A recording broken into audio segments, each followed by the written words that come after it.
Hi, it's Alaska Granny. Today I wanted to share with you some simple tips for food storage.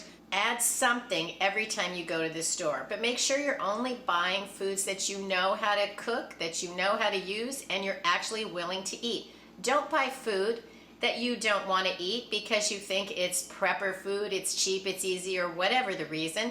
You want to buy extras of foods you actually eat because your prepper pantry is a working pantry. You are working your way through it. You're using those foods, rotating and replacing those foods.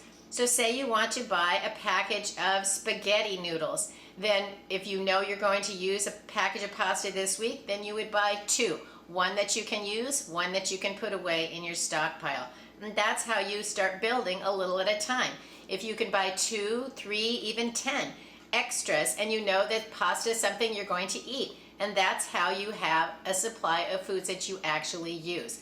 But if you're just starting, don't just buy one food item, because if something happens tomorrow and all you have is a big old pile of pasta, that's not going to be very handy for making meals. So you should start with variety. Get some different canned foods, packaged foods, and so that you have a variety of soups and chilies, ravioli, boxes of cereal, oatmeal, so that you can make a few varied meals and you don't just have one type of food and nothing to go with it. You want to have foods that you can combine to make quick and easy, simple meals.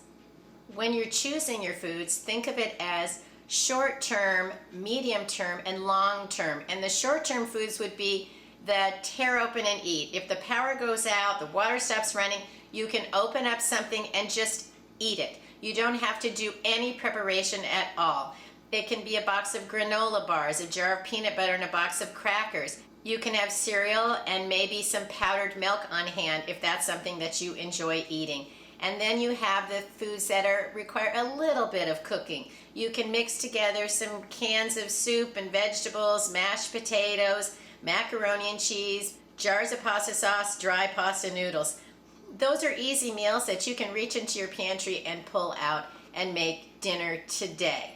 That doesn't require very much cooking, doesn't require very much planning, and sometimes in an emergency, we don't want something that requires a lot of thinking either, because we're already stressed out and we need to just be able to take care of business, get a meal on the table, and figure out what to do next with whatever the crisis situation is.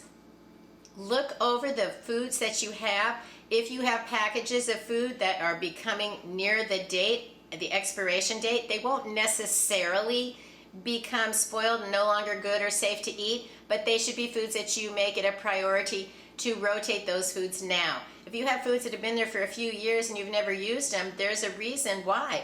Is it something you didn't really like in the first place, or did you just forget? Or did you get disorganized and you brought new food home and just shoved the old food back and put the new food in the front? And that's where it's important to try to stay organized. When you buy, say you have 10 cans of soup in your pantry and you bring home 5 more, then you want to reach around and pull all the old soup to the front and put your new soup in the back so that you're continuing to rotate it. Don't just pick out the one favorite all the time. If you've added 6 different varieties, if you're only willing to eat one, just buy that one.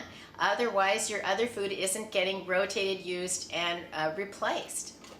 If you also find that you have dented cans, don't put those in the back. Put them in the front and use those first, because sometimes the dents can damage the longevity of the can. Cans aren't built to last like they used to. They're not as sturdy. They're dent as soon as you throw them into the grocery cart. And it used to be you could practically drop them out of the back of the car on the way home and they didn't get a dent in them, but it isn't true anymore. Things aren't made to last. So we have to be cognizant of that and make sure that we're carefully stockpiling our food so that we prevent it becoming damaged. And then if it does get dented, it's still going to be food that you can use, but you need to use it sooner rather than later. If you bring home, say, boxes of mashed potatoes, they're just loose potatoes in the box. That's not going to last, so you want to put it into some type of an airtight container so that it can last longer. But make sure that you label it and you include the directions so that you'll know how to use it. I also like to take things like boxes of macaroni and cheese, pasta-roni, suddenly salad, and I put those into clean airtight containers like a jar. I put it in the jar, put on a tight-fitting lid. The package can't get wet, bugs can't get into it, critters can't chew on it, and it helps the food last longer. The better we store our foods, the longer it's going to last. So if you have foods that are just in cardboard boxes or cellophane wrappers, you really need to make sure that you make an effort to store those airtight so they last longer. The better we store our food, the longer it lasts, and that's what we're working on, having our food last the longest and be the most top quality so that we can make healthy, delicious meals out of whatever we have on hand. Then once you have the medium term, then you want the longest lasting foods, and you can pick those up as you go along. Get a bag of rice, a bag of beans, different kinds of grains, even things like popcorn, oatmeal, pasta. They can last nearly forever, but we need to store them in an airtight container. If you like milk, you can get powdered milk. It can last nearly forever, but you need to store it well. And the longest lasting foods are going to be the single ingredient foods that don't include any dairy, they don't include any oil, they don't include eggs, so that they're not going to have something in them that can get rancid. That's why white rice lasts longer than brown rice, which has natural oils in it.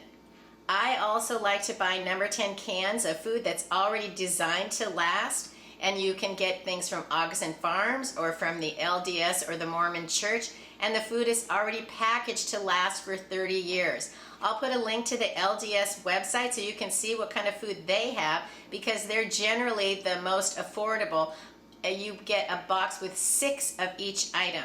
I'll also put a link to some of the Goshen Farms because they're very top quality. I pick them up sometimes at Walmart here in Alaska, but they aren't available at all Walmarts. I'm aware of that. You can also find them at Walmart online or even on Amazon, and the prices fluctuate. So if there's something that you want, keep looking it up again and again, and eventually maybe it'll come to a price point that you can afford. Stockpile gradually of the basic foods and pay attention to the foods that you eat, and those are what you want to have extras of. If you like to bake, make sure you have the baking supplies, the flour, sugar, baking powder, baking soda, and all of those ingredients to make the baked goods that you like. Also think about it, what if you go to the store and you can't buy bread anymore? You might want to have some options so that you can make some at home.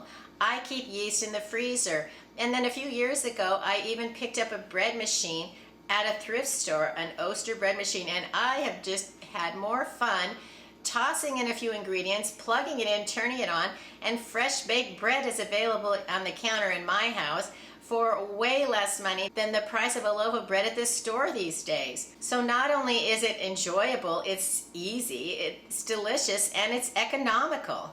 I'll put a link to a video I made about this simple bread machine in case that's something you want to try yourself.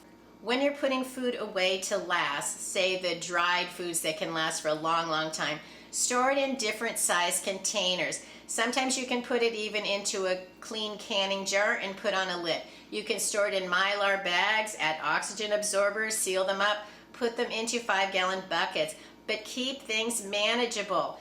I don't want to go and open up a 50-pound bag or bucket of beans and rice if I want to have more in my pantry. So I like to store some of those foods in smaller quantities so that I can rotate them more easily. And then if I don't get around to opening the 5-gallon bucket, it doesn't really matter because it's still going to be good for 30 years. But you don't want to just completely ignore those foods. You want to still learn how to cook and use and serve the basic foods that you have in your prepper pantry, in your food storage stockpile. And that's how it's going to be successful, is if you're actually using these foods, rotating, replacing, and continuing to nourish your family with affordable, filling, and nutritious foods. Is every meal you make yourself going to be the best, top quality, most delicious meal ever? No, and that's some of the fun of trying out new foods, new recipes, is that you get to experiment and see what you like and what you don't like. If you don't experiment and try foods that aren't the best, how do you know when something is the best? We have to experiment and try new things. So be adventuresome and willing to take those chances of trying new foods and new recipes. These are some simple food storage tips that I hope help you along your journey to being self-sufficient, having the things that you need. If you have other tips to share with us, please leave it in the comments below.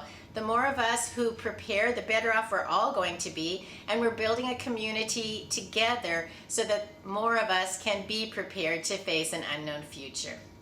I hope you'll like my video, share it with someone else you think might enjoy it, and please subscribe to the Alaska Granny channel.